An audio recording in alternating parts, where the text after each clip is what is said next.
Welcome to the Encore Audio Archives YouTube channel. I'm Taper Dave, and this is my channel. I've uploaded hundreds of talks here that I've recorded at meetings in West LA, and okay, my story with Clancy is, and I have it here in one of my recordings where I celebrated a birthday, and then during my talk at the beginning of the meeting, I said that it was my first attempt in 1985 to get sober, and it didn't take, of course, because I came back in 94. And I told Clancy I was living in Stockton, and I heard Clancy was going to come to speak, and I thought to myself, I don't need to hear this guy, Clancy. So I did go to the convention or the meeting or wherever it was he was speaking. So Clancy gets up to start talking. He says, Dave, are you still here? I says, yeah, I'm right here. He says, you know, we held that meeting up for 15 minutes waiting for you. So there's my Clancy story. Take care and have a good day if you want to. I know I will.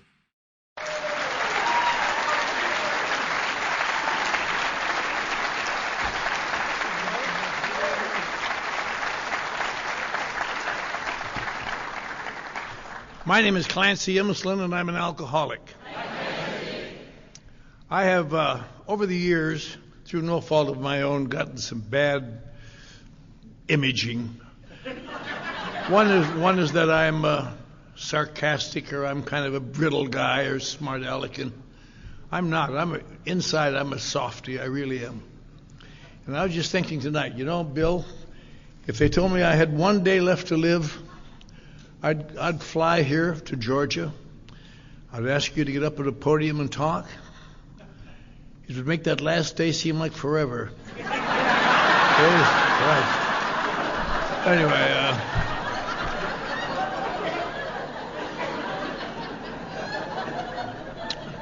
never get smart with the person who has the microphone after you, Bill. I keep telling you that. But anyway, that is true. I sponsored a guy named John Frankenheimer, a very famous director. He directed Days of Wine and Roses, among other things. And when he died, I went to the funeral. I put my arm around his widow, and I said, Evans, I'm sorry you've lost your lover, your friend, your companion, but God damn it, I've lost my career. Anyway, enough of that. Anyway, I'm here tonight to talk a little bit about seconds and inches, which the funny little things that have happened to put us here. You know, we have a remarkable weekend this weekend. Some great speakers, people who are authorities in the field of AA, if there are such things as authorities. Tonight, a little later, we'll hear from one of probably the prime historian of Alcoholics Anonymous, Bill Borchert. And it really is you look at that program, there's no program, no hour you want to miss tomorrow. I'm sorry I missed the butterfly meeting this morning.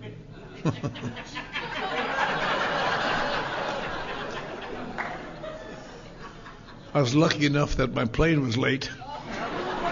But, no, I'm just kidding. Some of my best friends are Aladans.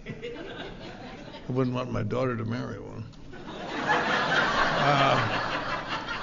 But at any rate, I'm here to tell you just a little about some of the things, not any much so great news, but maybe if you're new, I know when I was new, I didn't understand AA very well. You hear all these facts, and you hear what did this happen and something this happened, but you really don't see how they fit in or how they play together. That's really what I'm just primarily to do. You know, first of all, thing to think about, there seems to be types of alcoholics, although there really aren't. It seems like there are.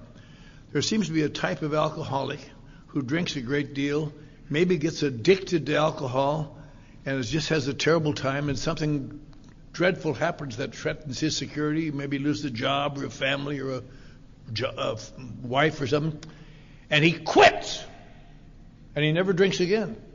And I know several people like that who've done that. My mother's Uncle Leo was an example of it who was always held up to me. Why can't you be like Uncle Leo? He drank the way you did, but he stopped for his wife. And there's another type of alcoholic, which, these same people that are able to stop, they are the people for whom treatment centers were originally created, the physical addiction. Physical addiction, you know, a great many alcoholics today are not and have not ever been physically addicted, but you're bad alcoholics. And there are people who are physically addicted who are not alcoholics of our type. They get it from drinking long enough to get that addiction in their system. And the first treatment centers were really created to get these people off alcohol without the side effects. Things like DTs and hallucinations and all these things, they are withdrawal symptoms from alcohol addiction. And they did that. In fact, there's a famous hospital up in Seattle called Schick Shadell that advertises, we will cure your alcoholism in 30 days. And that includes follow-up meetings. And that's true, they do it. They have a long list of names of people they've helped. That's this type of alcoholic. Then there's another type of alcoholic who seem to be exactly the same. Some are addicted, some aren't. They come to alcohol. Something happens that threatens their security. They lose a job or a family or someone bereaves them. And they quit. But they always drink again. And these type of people have baffled people for 4,000 years of written history. 4,000 years ago, they were writing out these people. What's wrong with these people? They stop drinking and they promise they're going to stop. I bet there aren't very many people in this room tonight who haven't had the experience of looking in the face of someone who loves you and see that face of disappointment again and loss. Oh, how could you? You promised, and you were doing so well, and now you're drunk again. Why would you do that? And sometimes tears roll down their cheeks. And what's the answer to that? Leave me alone. Just leave me alone. Get off my back, because I don't know why either. And these are the types of alcoholics that have baffled people, and they always go back to the treatment centers with tears of sincerity rolling down their cheeks. I learned my lesson, and just pretty soon they're drunk again. They quit with their hands on Bibles. They quit with their hands on caskets of dead friends, and they always drink again. That's the type of alcoholic that winds up in rooms like this. People who cannot stop drinking. And that's why Alcoholics Anonymous is such a unique thing. When you see someone stop drinking and don't need any help, they're not alcoholics of our type, I'll tell you. Alcoholics of our type don't stop. We keep going. And there's never been any effective treatment for all these years. They've tried them with the legal things, and doctors and psychiatrists and export. England used to send them out of the colonies, send them to Australia, get them out of here. And everything they could think of to try. And nothing was ever successful. Even when I was a little boy. Now I'm old, but I'm not 4,000 years old. When I was a little boy I didn't know it, but I was growing up in Wisconsin, I didn't know it, but even by that time, the best treatment they had was the Keeley cure, where they put drugs in your alcohol and you drink it and get sick until eventually you wouldn't want it anymore. Do you want another drink? No, I don't think so. Good. Another cure. Yeah. And there was no answer anywhere. And that's why it's so remarkable that this organization ever occurred, and more importantly, it's really remarkable that it ever stayed, because it should have ended a number of times. And we all know the story in 1930 about this wealthy family in New York who had a son who they were grooming to take over their company. He was in his mid-30s. He wasn't a boy. But he had a funny situation. He seemed to get terribly nervous, and which would bring about a fit of drinking. And they didn't know what it was caused. They could only cure this nervousness. They thought they could help him. So they contacted the best psychiatrist in the world, Dr. Freud. And Dr. Freud refused to take the case, which is the first break we ever got. We would all be sitting here tonight drunk and saying, but I dreamt I was sober. So they got his colleague, Dr. Jung, his ex-patient, his ex-student, and they made arrangements for Roland to come over and see him in Zurich. And he took him to Zurich. Two guys brought him over to Zurich in 1930. I'm got to go speak in Zurich in January. I'm going to find Dr. Jung's hospital and pee on it. But I'm not judging him. I had a pee right there. But Dr. Jung apparently put him in his hospital. There's some talk about whether or not that actually happened. But they put him in the hospital for a year, and he worked with him to break through the psychic barriers that were keeping him in this bad mood.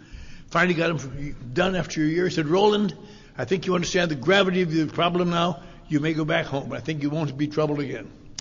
And so he went home. He stopped in Paris. Some wealthy friends of his family had a dinner for him. They toasted him with a glass of wine. And 3 days later, he was face down drunk again. And they couldn't understand why he didn't have any fit of nerves. They said, he just got drunk. So they took him back to Dr. Jung. And Dr. Jung said, he can't come back in. They said, why? He didn't mean any harm, doctor. He said, I know that. But I realize now that I've misdiagnosed his case. I thought he had deep psychological problems I could help him with. But I realize now that he's known as a chronic alcoholic. And to the best of my knowledge, there is no effective treatment for his condition today in the world at any price. That was 1931, not all that long ago. And Roland, of course, what does this mean, doctor? He said, what it means, Roland, is that you must either keep yourself confined voluntarily or involuntarily, or you almost certainly will intermittently drink to excess until you die or go mad. Kind of bad news. And he said, are there any exceptions at all? And Dr. Jung said, well, as my study of the literature, I've seen a couple cases where they report some involuntary psychological reversion, which they describe sometimes as a spiritual experience, but I've never seen one, and I've never known of anyone who's seen one. He says, I would think your chances of being better are being hit by lightning than having this involuntary spiritual reversion. So Roland came back this time, and he didn't stop for a dinner in Paris. And he got on the ship, and I guess on the ship on the way home, he did something that all of us have to do somewhere along the line, whether we realize it or not. He surrendered to the fact that he was helpless. And he came back, and he knew he was going to die drunk. He didn't know what to do about it. And he wrote later, I wanted to stay sober as long as I could so my parents would have a pleasant memory of me when I died drunk. And there was, he looked around, and he was a vestryman in the Presbyterian church already, so he wasn't looking for much. But there was something happening just by coincidence then. In 1908, a Lutheran minister up in Pennsylvania came to the conclusion, we Lutherans know about these things, that Christianity was getting too loose. They were losing their drive. They're not like the people of the first century who were willing to be crucified for their faith and burned upside down. And so he started an organization called the First Century Christian Association. And he didn't get a lot of fellers coming in, you know. Just, I don't want to be crucified quite yet, Reverend. I'll give you a call, you know. But he didn't really want to be crucified. But after it kind of filtered along. Let me tell you an interesting story about Pennsylvania as long as I'm here. A year before I got sober, I don't know if you ever heard of the Dunkards. They're part of the Amish in Pennsylvania, very strict part of the Amish.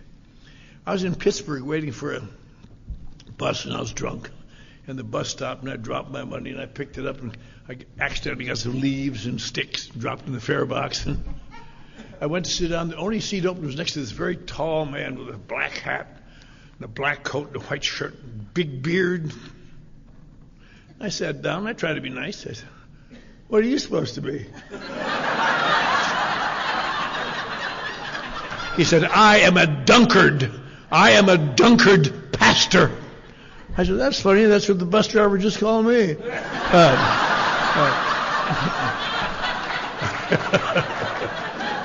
That may have happened. I don't remember exactly. But anyway, after the First World War, he went over to England and tried to peddle it over there. And oddly enough, the students at Oxford University just all took it. Oh, that's wonderful. That's just what we're looking for. They just enveloped it. So much so it became known as the Oxford Group. And by the late 1920s, he brought it back to the United States and now had the appreciation, the approval of Oxford University. So little groups have set up all over the country. And it really evolved into groups of really the better types of people gathering in one another's homes to discuss how they could enhance their values to God and what God could do for the spiritual concepts. And in 1931, it was at the height of its power almost, or the height of its fame, and Roland saw this. He thought, well, maybe I'll go there. I don't know what they got, but maybe they'll help me. So we went to the Oxford movement, and he thought it was just great. He loved it. He got along fine, just did wonderful. And his family was so pleased, they eventually made him president of the company. By 1934, late 33, 34, his family said, Roland, you've done more than we ever dreamed you could do. We're so proud of you. Why don't you have a little vacation? Go up to Vermont to our summer home we used to go to when we were a little boy, and spend a couple of weeks and just relax. You certainly have it coming. He said, okay. So he arbitrarily took a time to go to Vermont, and that's another one of many miracles here. If he would have gone 2 weeks later, we would not be here. He just happened to be there by coincidence when one of his childhood friends came over and said, you know, Roland, one of our childhood friends, Ebby, is in deep trouble drinking. I know you quit. Would you want to talk to him? He said, sure, I'll talk to him. So he brought him over and he tried to describe the theory of the Oxford movement to find a power grid in yourself. I mean, I don't want to hear that religious crap, Roland. Come on, what's happened to you? And away he went. And the next day he got drunk again and got arrested for driving his car into somebody's house. And just a terrible scene. The kid came back, the friend came back and said, Roland, could you come to court? Talk to the judge. He's my father, but he won't listen to me, but he'll listen to you because he knows your family. Come on. And Roland said, look, I'll give it a shot. And he went over there and Roland said, you know, I used to drink too, and I found help in the Oxford group. And if you would release him to my custody, I'd take him to New York and help him. And the judge said, only because it's you, Roland. I would not do this for anyone else, but I know your family. You take Ebby to New York, but if he comes back here, he's going to go to the penitentiary. So away Ebby and Roland went to New York, and Roland put him in a mission on Lower Broadway, and he went to Oxford meetings, and he wasn't quite thrilled by them as Roland had been, but they were better than the Vermont penitentiary. And after a few months, Roland popped by and said, Ebby, you know, it's time to testify. What do you mean testify? Well, when we find a new faith here, we find someone else and tell them about it, we testify to our belief. Ebby said, I'm not going to testify. That's embarrassing. He said, you want to go back to Vermont? No, I believe I'll testify. He said, who can I testify to? And he happened to think this other drunken puke that he knew was a kid, used to be a big shot in New York, now a drunken bum living off his wife, the last he'd heard. Just a no good nothing. He says, I'll testify to him. He won't even remember it the next day. So we got a hold of Bill Wilson in Brooklyn, made arrangements to go see him. Our book now picks up the story. And now for the rest of the story. Bill goes to the door, and here's Ebby, sober, clean cut. He said, Ebby, you look wonderful. I've got religion. Oh. So he came in, sat down. I heard Ebby talk. The only talk he ever gave at a big convention that I know of was the 1960, the International Convention, because he never stayed sober. That's just an interesting little story. Ebby never stayed sober. Time after he got drunk, and finally Bill took him to an old guy down in Dallas who has theoretically had a great deal to do with helping drunken newcomers. And he kept him sober for 7 years. And Bill was so happy, he had him speak in the International Convention in Long Beach in 1960. And he spoke at that convention, and everybody loved him. But he went back to Texas, and he told his friends, he told me about it. I mean, he did, the friend told me, that he was really upset. He said, that damn Bill got all the attention over there, and I'm his sponsor. I should have got more attention. And he brooded about that, took a few pills to tide himself over, and was drunk again. Bill came down and got him, took him to New York, put him in a home where he died. But, you know, here's the man that carried the message, never could stay sober himself. And I don't know if Roland ever stayed sober or not. There's a lot of talk about whether or not he died drunk in 1944. But anyway, Ebby, I heard him talk in San Diego. And he talked a little bit further. He took it a little further. He said he sat at the kitchen table talking to Bill, and Bill just drank as fast as he could all the time he talked to him. That's really great, Ebby. Tell me what more. And that made Ebby cross. So the thing Bill never mentioned in the book, Ebby came back 3 days later, and he had the Oxford group closer with him. Mr. Wilson, I want to talk to you about the Oxford group. And Bill Wilson did what any decent person would do, got drunker than ever. Oh, that's great, God damn you. That was the end of that testimony. Then in November, or in October, I suppose, late October, I don't know exact dates, but Bill got thinking about, he really treated Ebby badly. Ebby was trying to help him, and he didn't, he should have at least acted better. So he determined to go over and see Ebby at his mission and apologize. So he went over there to see Ebby. He had to build up his courage along the way, got a little drunky poo, and got to the mission, and Ebby wasn't there. So he gave a short sermon anyway, just to help the people. Staggered on down the street, and shortly thereafter he was back in the hospital again. And this time it was a serious thing. Dr. Silkworth, his doctor, called Lois and said, Mrs. Wilson, I'm sorry to tell you this, but your husband's back in the hospital. I'm afraid this may be his last time here. I don't believe he'll survive another one. And she was panicky. And she said, oh my gosh. And she called Ebby at the mission and said, could you go up and see Bill? He may be dying. So Ebby took a couple guys and out there, saw him a couple times, I guess. Tried to tell him about the Oxford group and finding a power grid in yourself. But Bill wasn't very responsive to that. Then one night, in the middle of the night, as most of we all know that story, Bill woke up afraid, terrified, thought he might be dying, cried out, if there's a God there, show yourself! And he said, suddenly the lights came on in the room without anybody turning them on. And the wind blew through closed windows. He thought, I'm going crazy. I've snapped. I'm crazy. Oh, my God.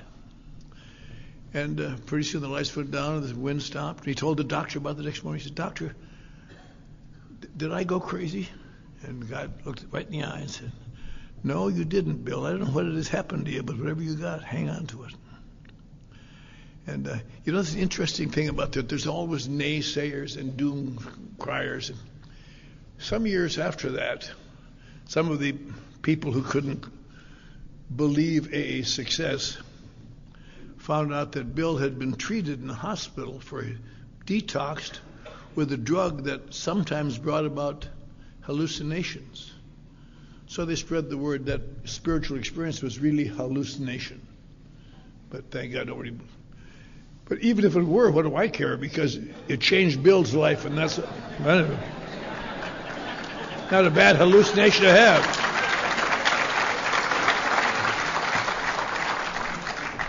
Well, I'm sorry, Bill had a hallucination. I'm going to go get drunk. But anyway, Bill believed it, and I believe it.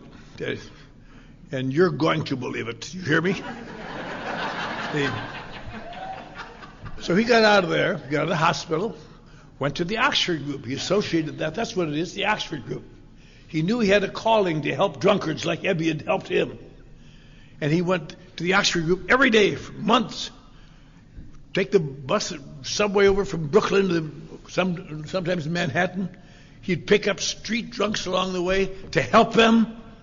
Here's these nice people sitting in their nice little circle talking about Jesus. And you go,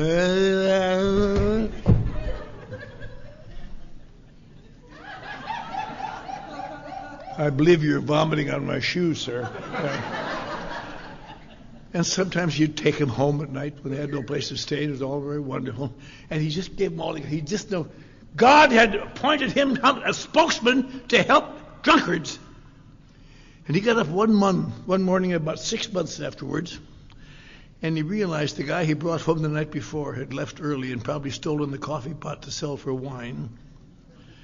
He watched his wife Lois get up, who had been a pert little society girl when he married her, and was now old before her time, getting gray, a young lady.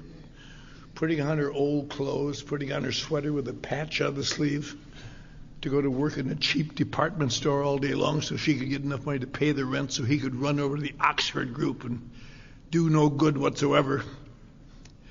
And he had a terrible wave of remorse, apparently. And she said, Lois, I want to apologize to you. I thought I had some calling to help drunkards, but I've been helping people every day for 6 months, and not one person has stayed sober. And I'm done doing it. And I'm going to get a job somehow. I'm going to get you out of that damn apartment store. And I'm going to make it up to you, honey. If it's just shoveling dirt, I'm going to make it up to you, honey. And I'm not going to try to help anybody anymore. To hell with them. It doesn't work. Not one person has stayed sober. And right then, your life and mine hung by a thread about that big. And she turned to him and said something that changed the course of history. I had lunch with her about 40 years ago in Connecticut at a convention. I said, Lois, how did you ever think of that answer? My God, you changed the course of history. She said, I don't know. It seemed obvious to me. He said, not one person has stayed sober. And I said, you did. Oh, yeah. That's why old-timers don't have much hair in front. You just go through oh, yeah.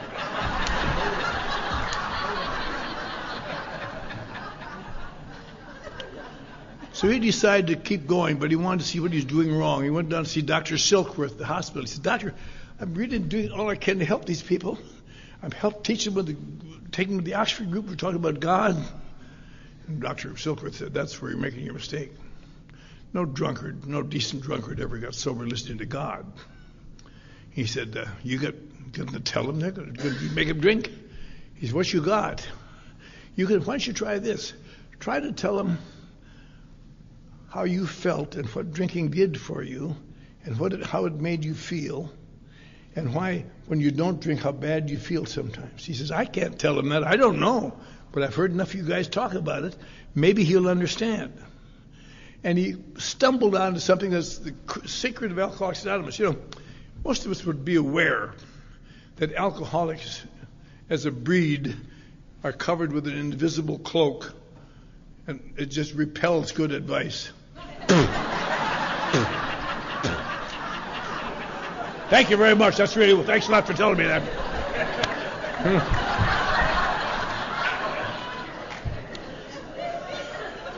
And Dr. Silkworth took a stab at finding a way to get through that cloak, to get through that invisible shield somehow.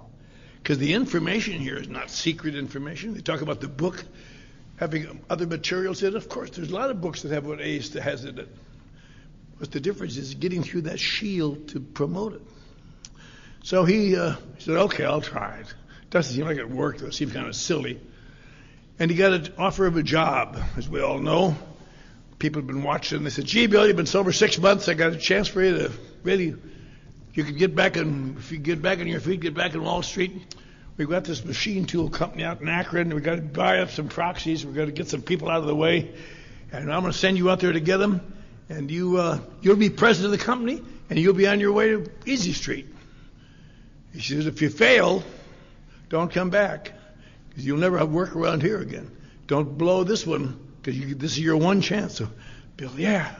Off he went to Akron. Of course, the deal blew up.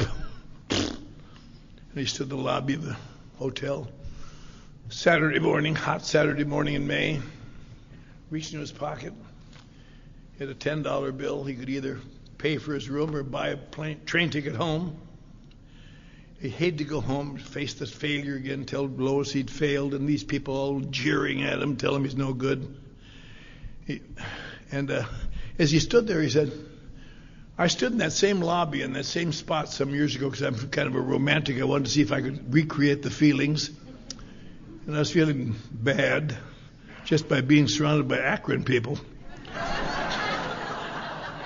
And over there, don't let that out of this room.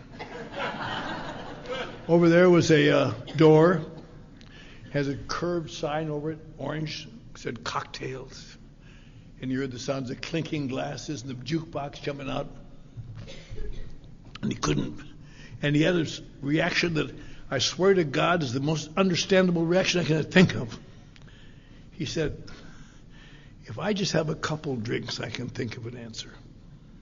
Boy, I'll tell you, doesn't that make clear sense? And he started to walk. Every step he took put you and I closer to the insane asylum, I'll tell you.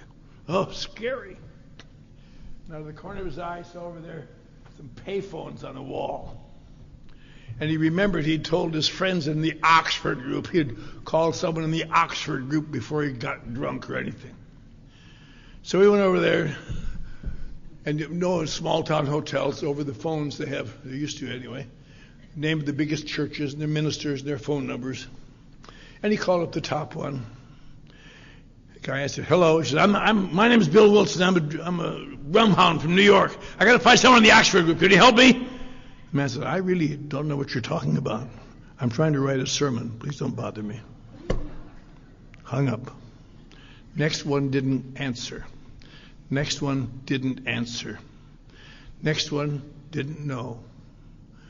And he put the phone down. And what's the natural reaction for people like you and me? Well, I did what I said I'd do. Jesus. And you notice the last name on there is a funny name, Walter Tunk. I bet Walter Tunk has got something to tell me. He's put in his nickel. Hello, Walter Tunk. My name is Bill Wilson, and I'm a rum hunt from New York. And he said, funny you should call. Turned out to be the only man in Akron that could have helped him. Just a funny coincidence. And it's funny you should call. One of my parishioners told me just yesterday that last week in her Oxford group meeting, their doctor had admitted to being a drunkard. And they all felt very bad about it because there was no help for him. But maybe he will talk to you. Maybe I can arrange for you to talk to him. He's in the Oxford group and he has the same problem. So he said, just wait there in the phone booth. And he called the parishioner who turned out to be a very wealthy woman in West Akron, heiress. Her husband had been the heir to the U.S. Rubber Company fortune. And she said, yes, the doctor, we feel so bad about him. We can't reach him. Let me see if I can get a hold of him. I'll call you back, Dr. Tunk. And she called the Smith home. And now, in 1971, I talked at Founders Day. That's a long time ago. And an old-timer then told me this story. I don't know if it's true or not. I have to go to the prime historian here and ask him. But he said the word around was this. When she called the Smith home, it rang and rang and rang and rang. And she's just hanging it up when the voice said, hello, sorry, I was out in the yard. And he explained to Mrs. Smith what had happened. She said, well, I'd like to have the doctor talk to this man, but he's drunk on the floor. He can't get up right now. Maybe we could do it tomorrow. I can get him in shape for that. So they made arrangements for Mrs. Smith and bring her drunken husband out to the parishioner's house. So the parishioner called back Dr. Tunk, who still was there, who then called back Bill Wilson, who had been there too long in that phone booth and was about ready to leave any second, and just happened to get there in time. So they made arrangements. The next day, Bill Wilson rode the streetcar out to followed the instructions. And these two guys and Bill went out there, and Dr. Bob, as most of us know, he went out with his family. He brought his family along with him. He was too hungover to drive, so he had his 16-year-old son drive, young Bob, who later became a member of Al-Anon, introduced him at the 1980 International Convention. But anyway, they called him Young Bob, but he died of old age recently. But he always talked about, I got to be pretty good friends, and whenever he talked about that trip out there. His sister sitting in the front seat with him, in the back seat his mother and his father talking, and the father saying, Ann, I'll talk to this man, but I'm not going to listen to any more damn lectures about my drinking. I've heard all the lectures about my drinking I can stand. I'll give him 10 minutes, and that's what I'm going to give him. And I'm doing it because today's Mother's Day, and I've ruined Mother's Day for you. But I'll give it a shot. And so they got out there, they went in, they sat down, had a bite to eat, and then these two guys went into a room for their 10 minutes and came out several hours later. And the doctor said to his wife, my God, Ann, that's the first man I ever heard who seems to know how I feel and what a drink does for me. My God. He said, Bill, I know that you're a very busy man, but could you spend a couple of weeks with us? We could talk out some of these things. And Bill thought, let's see. I have no way to leave town. Yes, I can stay with you. So they talked for 2 weeks. They discussed the spiritual values of the Oxford group and the values of God's intervention and God's love and Jesus' love. And the doctor just flowered. And at the end of 2 weeks, he said, Bill, I haven't felt this well in 20 years. I want you to stay here this weekend with my wife and kids. I'm going to Atlantic City, National Convention of the American Medical Association. I was there last year and I was so drunk and they all ridiculed me and made fun of me. This year I'm going to show them what we found. I'll be back Tuesday morning. And away he went. Everybody's happy all weekend. Tuesday morning the phone rang about 6, 7 o'clock in the morning. Yes? She said, this is Dr. Bob's office nurse. I'm so sorry to tell you this. But they carried the doctor off the train this morning so drunk he couldn't walk. And the station agent knew that I worked for him, so he called me, and I go down there, and the cab driver and I have put him on the floor of his office here. I'm so sorry. I know that you were hoping so much. And he feels so bad, too. He's crying. You know, worst thing in the world is a crying drunk. Jesus, they're sickening. I'm so sorry. I'm so sorry. Boom! Now you're sorry, you son of a bitch. Anyway. So they went down and got him and took him home and put him to bed. And, oh, Anna, sorry, Bill. One morning he suddenly sat up bolted. What day is it today? Thursday, Bill. Bob? Thursday. Oh, my God. I've got to do a cancer surgery today. And look at my hands. I can't hold a knife. They'll take my license. What can I do? Oh, my God. And Bill and Ann got him up and bathed him. And Bill gave him a little beer to steady his hand. And he went off to the hospital. He said, I'll be back about 2 o'clock if all goes well. Okay, Bob. 2 o'clock came, he didn't come back. 3 o'clock, he didn't come back. 4 o'clock, he didn't come back. 5 o'clock, son of a bitch is drunk again. 6 o'clock, the door burst open. Here came, hi, I'm home, cold sober. He said, where you been, Bob? He said, well, I was doing that surgery. It suddenly struck me, in the Oxford group, they want you to make amends to people. But I wouldn't think a doctor should have to make amends. But as I was doing that surgery, I suddenly realized I'm a human being first, then a doctor. So I've been all afternoon all over town making amends to people. And I feel wonderful. That was June 10th, 1935, which we consider the birthday of AA, because neither one of those guys drank again. But they had learned one master thing that we have to remember today. You don't stay sober by discussing spiritual matters. You try to help people. And so they had to talk to somebody. That's how Bill had done it. So the doctor had his nun who's lurking over there, working in the hospital. And by the way, I hate to brag, but at the 1960 convention, I kissed Sister Ignatia on the cheek. And I was going to ask her, is it okay to kiss a nun? How's the fridge kid say? As long as you don't get in the habit. Stop it for hell. How could I remember everything from 51 years ago, for Christ's sake?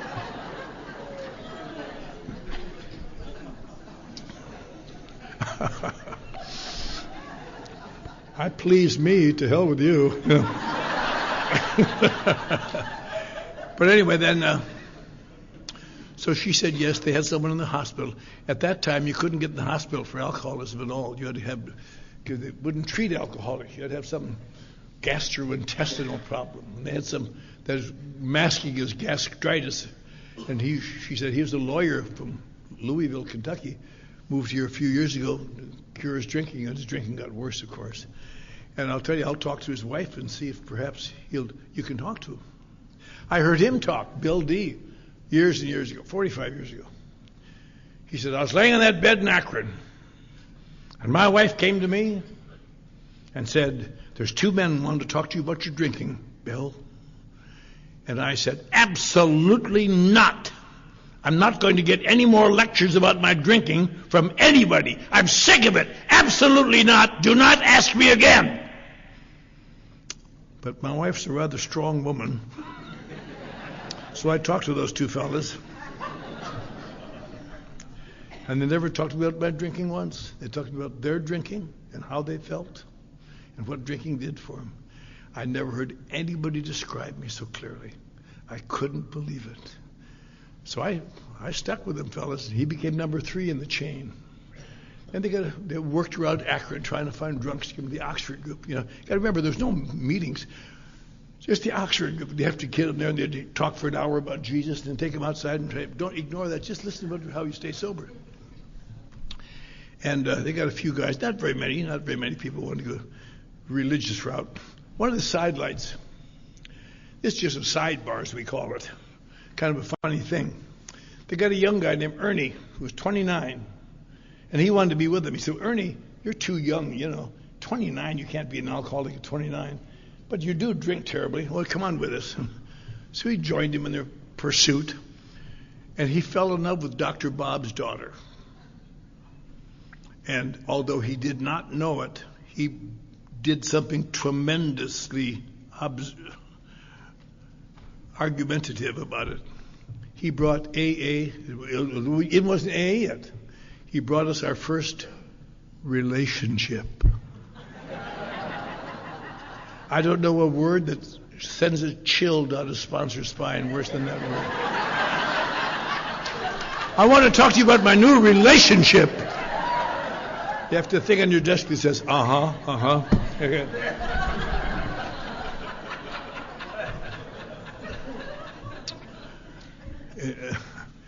The calls I've gotten say things like, "Gee, Clancy, I know that I thought the last one was the one, but when I saw Darlene walking out of detox today, I just..."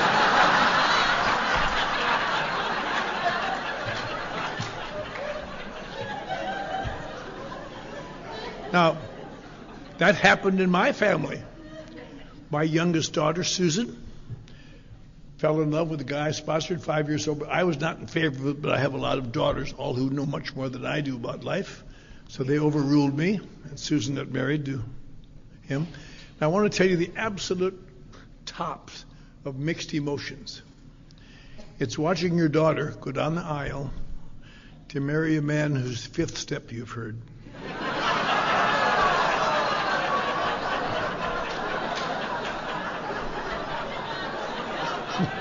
You can't really say anything because you're bound by the secrecy of but you can give hints. You say, "Let me know if he ever brings a sheep home, honey."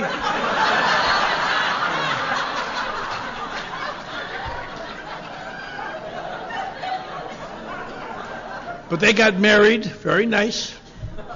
And they said, "You should be out running around with us. You should be home taking care of your new wife now. You take care of your new wife, and after a while you can come back out and we'll go to the meetings." So he stayed home with his new wife and got drunk, and that was the end of that. And turned her against AA for 50 years. But anyway, as we all know, Bill finally went back to New York and started a little group there, and had a little group in Akron. And then they want to help drunkards. But drunkards can't get in the hospital. We have to find a hospital for drunkards. We'll build a hospital for drunkards. That's what we'll do, where they can come from all over the world. How are we going to buy it? How are we going to pay for it? Well, we'll write a book about how we do it. So they wrote the book, which we read from today, and they introduced it. There's a book out now, I don't know if you've seen it. It's a big book, red book, can't think of the name of it, but it has every page of the original big book with the corrections they've gone in to make. It's just fascinating. Somebody in Akron says, "Would you change that word to this?" And somebody over here said, "Change this phrase." It really is fascinating, but it wound up in its present form. And they introduced it. They sent a postcard to every doctor on the East Coast. "Doctor, at last you can treat your alcoholic patients without any fear. Here's an answer." They got one answer back. That said no. So they had a lot of books that had nothing to do with them. But The book, if you're kind of new, you'll sometimes hear around AA, as I used to hear when I was new, this book is really a miracle. You know, the word miracle seems to me always to be used, so overused that everything's a miracle. I got to the meeting on time. It's a miracle. But this book is a miracle. Why is it a miracle? A book, you know, I'm a writer. The first time I read it, they said it was badly written. It isn't badly written at all. It's written all right. It's just, its fault is it's terminally dull. Just dull. Oh, Jesus. Many years later when I got sober, finally, my new sponsor had me read it again. I said, I've read it. Well, read it again. And I read it. I realized I had misremembered it. It was much duller than I remembered. I wrote things that, buy this product, take this action, blah, blah, blah, blah. You read that book looking for inspiration. If you are thorough at this stage of your development, you will.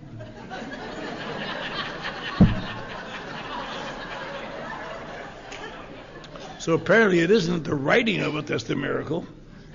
Now the guy that wrote it, he was sober 3 years. If you're new, you might think, well, should know how to write a book by the time you're 3 years sober. By the time you're 3 years sober, you'll realize you don't know enough to write a book. By the time you're 5 years sober, you just try to be nice to people 3 years sober. By the time you're 10 years sober, you hate to send people 3 years sober to get your coffee. Was that 2 sugars and 1 cream or 2 creams and 1 sugar? I'll do it. By the time you're 20 years sober, you hate to have people 3 years sober unattended on your property.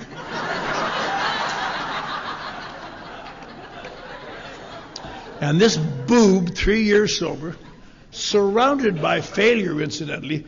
We always think of them as the Christians in the catacombs, just adding one sober person after another.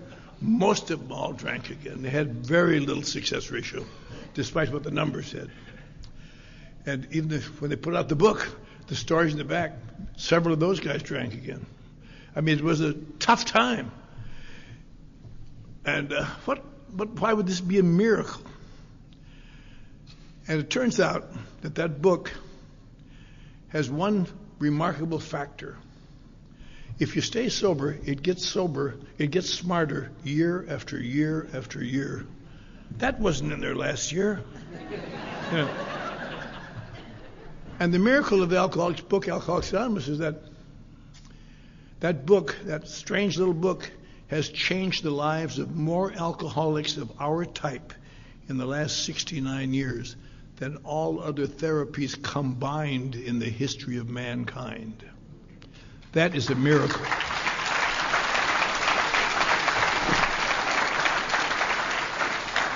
So, and the last big thing that happened today, of course, they got a little article. Somebody gave them a little article in the magazine called Liberty, 1939, made it sound like a religion, so nobody wanted to hear about it, more about it. And in 1940, the Saturday Evening Post had a writer who specialized in uncovering corruption. He had just won an award for uncovering the corruption in the Philadelphia dock labor movement. So his new assignment, work your way into this Alcoholics Anonymous thing and blow the whistle on these boobs. Okay. So he got in there. And pretty soon he wrote back to him. He said, God, they're doing exactly what they say they're doing. No one's making any money. They're helping each other for nothing. It's the damnedest thing you ever saw. He said, well, write it anyway. So he wrote it. And in March of 1941, this article appeared in the Saturday Evening Post, which we have copies of, folders of it, and so on, and took the nation by storm. Took the nation by storm. At last there was some place where we could send Uncle Charlie, or my son who's drinking, or my cousin who's dying, on and on. So they flooded New York, and Bill sent him a book. He had a lot of books to send, and little stories about maybe how you can start a meeting and so on. And they really did very well, had thousands of meetings all of a sudden. And by 1942, AA was just humming all over. By early 1943, Bill was concerned. He was starting to get letters saying, don't send us any more mailings. Our group is dissolved. Our people get fighting and they dissolved. And as the year went by, more and more. Some of them even sent the book back. By 1944, it was almost every day someone was quitting. And Bill was just He thought, my God, how can I keep people together? So he started the Grapevine. He thought that would make people understand it. A big tabloid, and we'll have people write their stories in there. It'll help people. And it helped a little bit, but not much. By the end of 1944, AA was on the way to extinction. And in early 1945, a doctor in North Carolina sent Bill a story about the Oxford for the Grapevine. That he said, maybe you don't know about this, Bill, but here's a group just like ours. And Bill read this story. It turned there had been 6 guys in Baltimore, Ohio, in 1840, just 100 years before. And one of them had just got out of jail, and he was back talking to his friends. He said, you know, that chaplain says he knows how I feel. He doesn't know how I feel. You guys are the only guys who know how I feel, and you're all drunk too. What good is that? He said, we got to stop drinking. So they all swore off together. They're going to form a little group. They all promised, when I start to drink or want to drink, I'll go and talk to you. They elected officers. 5 of the 6 became officers. 1 didn't. And people laugh. You drunkard fools can't keep yourself sober, for God's sakes. What are you doing? That's ridiculous. But they stayed sober somehow. And they got a few other people. Some guys came down from Philadelphia and were so amazed they went back, started a group in Philadelphia. Started a little group in Washington. They called themselves after the President of the United States. They wanted to make it significant. The George Washington Society became known as the Washingtonians. At the end of the year, they had several hundred people sober. And at the end of the second year, they had several thousand people sober, so much so that they took Washington's birthday as their birthday. They started somewhere near it. They sent a letter to all their chapters saying, on our anniversary, February 22nd, get somebody from your communities to come in and talk. We don't care what they say. We don't care. We're not interested in that. We want them to see what we're doing, that we're sober and good citizens. So all over the country, February 22nd, 1842, somebody came in and talked. In Springfield, Illinois, they had a young lawyer named Abraham Lincoln. When you read a book of Lincoln's speeches, you read a book to the Washingtonians, speech to the Washingtonians. And most of the talk's just boilerplate. But near the end, he says something touching. He says, I know you men, and I work with you men. And I understand you men. But I don't understand your thirst. Your thirst has always baffled me. But you're getting over it now, and there's a way to do this. I'm so proud, and so on. And it continued. And there was no entertainment in the 1840s, obviously. No TV, no music, no movies. What they would have was traveling speakers who go out and speak and hold a big crowd, entertain them. And they got a couple of these guys into the Oxford group, because they were drinkers too, into the Washingtonians, I mean. And so they start turning the crowd into the Washingtonians. By the time they were 5 years sober, 5 years in service, they had what they estimated to be 100,000 members. Can you imagine that? After 5 years, didn't have 1,000. We had telephones and movies and everything else. And the leaders then got together and they did something. They talked about it. And it sounds right, because there are people in AA who will tell you the same thing today. They said, we're doing a good job, but maybe we're cutting our efforts short. Maybe we should do more than just try to help drunkards.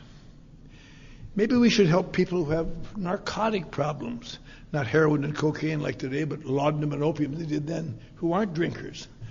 Maybe we should get involved in politics. Maybe we should try to help Texas become a state. Bad move. Maybe we should get rid of slavery. We'd have a different speaker tomorrow. Get rid of slavery. Maybe we do all these things. And so they all got involved in doing all these things, and exciting and fun, and they all started helping so many people. And by 1848, the Washingtonians were extinct. They all died drunk, except for a very few. I had a book home written in 1861 by one of the founders, or one of the survivors, who said, I don't know what happened. We were doing so well, and then people got too busy to talk to drunkards, and they were talking to all kinds of people and getting involved in politics. And just one by one, they left. And Bill Wilson read that and thought, and he read how the groups are dying. They were fighting about things, arguing about things, money. property, prestige. And so in the last gasp effort in 1945 to save AA, to save us, he sat down and wrote the 12 traditions based on the Washingtonian experience and what he had just read. And he introduced them in the long form. If you're not familiar with the long form, that's in the back of the book. On the other side, the long form, it takes them a little more complete. And he introduced them one by one in the grapevine. And AA in 1945 and 46 had a problem that has been with it ever since, and we don't know how to overcome it. It's full of alcoholics. And more. We don't want your rules! We're here to find love, goddammit! You know, a lot of people did not want to accept the traditions. We didn't want to take them. And so we read in the paper, we read in the books about Bill Wilson getting on his motorcycle and putting Lois in the sidecar and going to meetings all up and down the East Coast. Right? These aren't rules. These are just efforts to save AA. And helped a little, not much. And the people so he and Dr. Bob, the people in Akron never got along with the people in New York. People in New York didn't like the people in Akron. But Bob and Bill got along well. And so Bill said, Bob, let's have a meeting somewhere where we can describe these traditions and show that they're not problems. Okay. The people in Akron said, we'll go to a meeting. We won't go to New York. And the people in New York, not to be outdone in spirituality, said, we'll go to a meeting. We won't go to Akron. So Bill and Dr. Bob got together. Cleveland. All right. So in Cleveland in 1950, the first large group of sober alcoholics since the death of the Washingtonians got together in Cleveland, Ohio. And I have the tapes of that weekend. I have a picture of it. And the tapes are very poor quality, but they're remarkable to listen to. And even then, they weren't quite sure they were being accepted, so they did what they had done before. Many of the speakers were non-alcoholics. The chairman, the warden of Sing Sing, the warden of San Quentin, people from the government, to enhance our stability. And Bill and Dr. Bob talked. Dr. Bob was dying of cancer. They said, you probably don't want to talk, Bob. He said, oh, I've got to. I'm 15 years sober. That's the second longest sobriety in the world.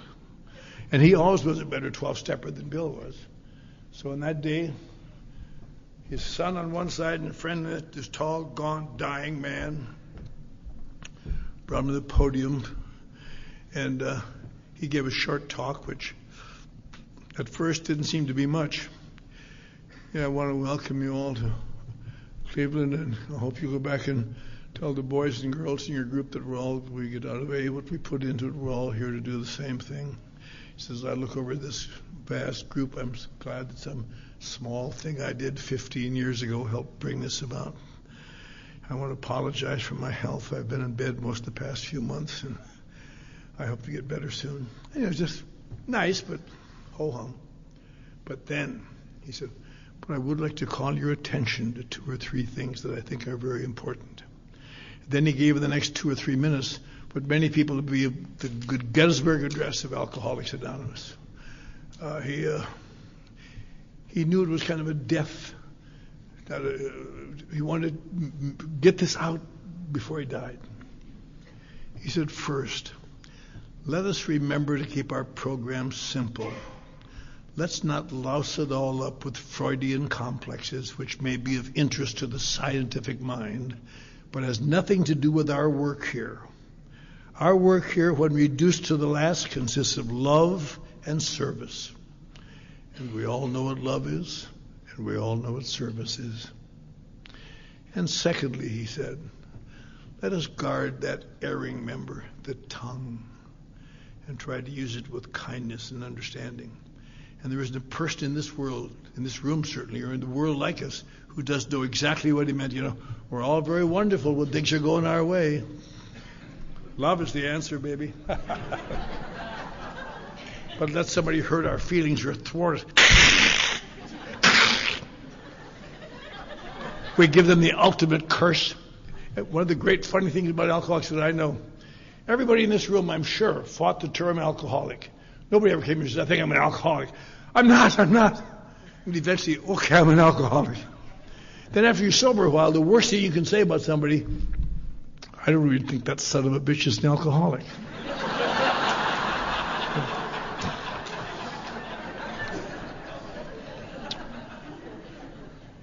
And he said, let's use our tongue with kindness and tolerance and understanding. And finally he said, none of us would be here today if someone hadn't taken the time to explain things to us, to show us how to do it, to give us a pat on the back when we needed it to keep us going. Let us never reach that stage of smug complacency where we are too busy to help our fellow alcoholic. Then he sat down and was dead shortly thereafter. But then they had 6 young guys get up. Each took 2 traditions in the long form and tried to explain they weren't rules, and what they would do. And these are not rules. These are.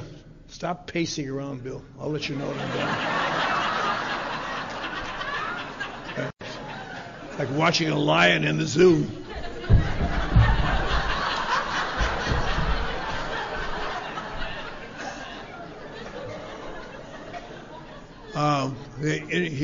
They read them, and I don't know who they were, but you could just hear their tails wagging psychologically.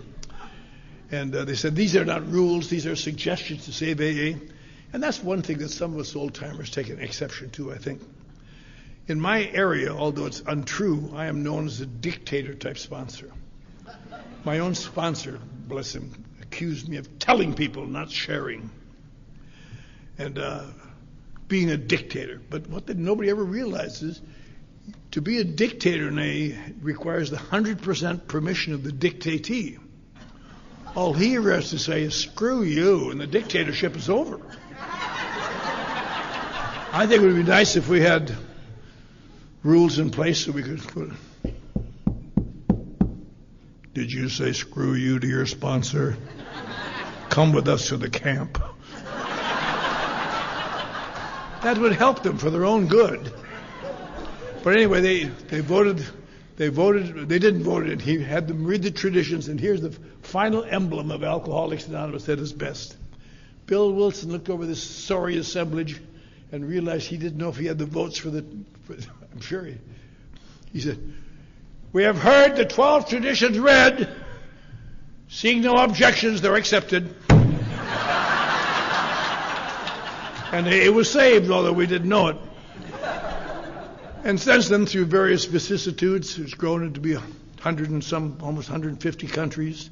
I've traveled a lot in many AA countries, and the same thing. It's an amazing thing about AA. You'd think it'd be different.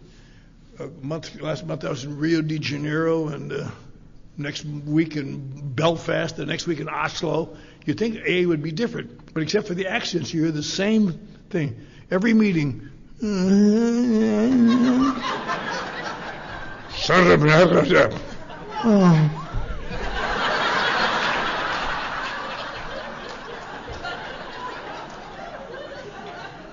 And just think if Bill Wilson, if Mrs. Smith hadn't got that phone, if he didn't choose to call Walter Tunk, there's about a dozen things along the way that everything had to fall right into place. Any one of them didn't work, we wouldn't be here. I don't know where we'd be a bad place. And so we're very grateful tomorrow as we hear these outstanding members of Alcoholics Anonymous discuss the steps that Bill encapsulated in the book for the first time. And remember what a blessing we are just to be sitting here, safe and sane and sober. And it's worth everything it takes. Thank you.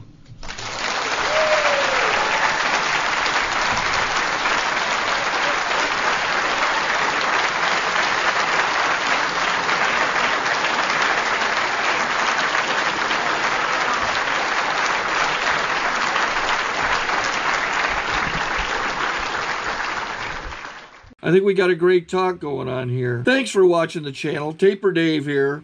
Just curious, do you think this is better than Zoom? Okay, this is how I prepare my drone for launching. I like to do it inside the cab of my truck so I'm not standing outside in the weather. to install the joysticks for control, up and down, right and left, powered on. I have an Android phone that I use to connect it to the drone with, and it's actually controlled through the iPhone, through an app. Oops, wrong way. It's actually controlled through the iPhone, or through this Android phone, through the app. It's actually controlled through the Android phone through an app, and you connect it through this short connection right here.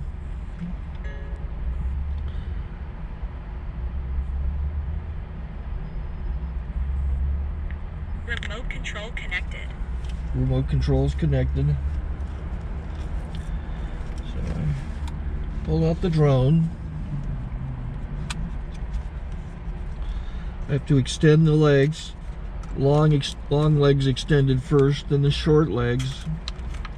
Remove the gimbal protector. Set that aside, then power it on one short burst, then one long burst. I lay it down. So I have to go to calibrate. So the drone's not connected yet. It shows you here as this drone gets disconnected, even though the remote's powered on. So the drone has to establish it's connected. So I go into the app to calibration mode. First I'll calibrate the remote controller. Start calibration. Out, in, oop, out, in, up, down, and then this little wheel is to control the gimbal. So it's calibrated. Go to gimbal calibration, start calibration, and then it calibrates the gimbal. I don't know if that shows up. The gimbal's moving all over the place. Changes, you can see it on the video. And I'm calibrated to take off. It's acquired 7 satellites at the moment. There are 26 satellites up in the sky, which it has to acquire before you can take off. So it's connected. It's got enough satellites. This is white. I can go to press this little arrow button, swipe right to take off, and it would start the motors if I slid this to the right. But I'll wait till I get outside. Don't want to do it inside.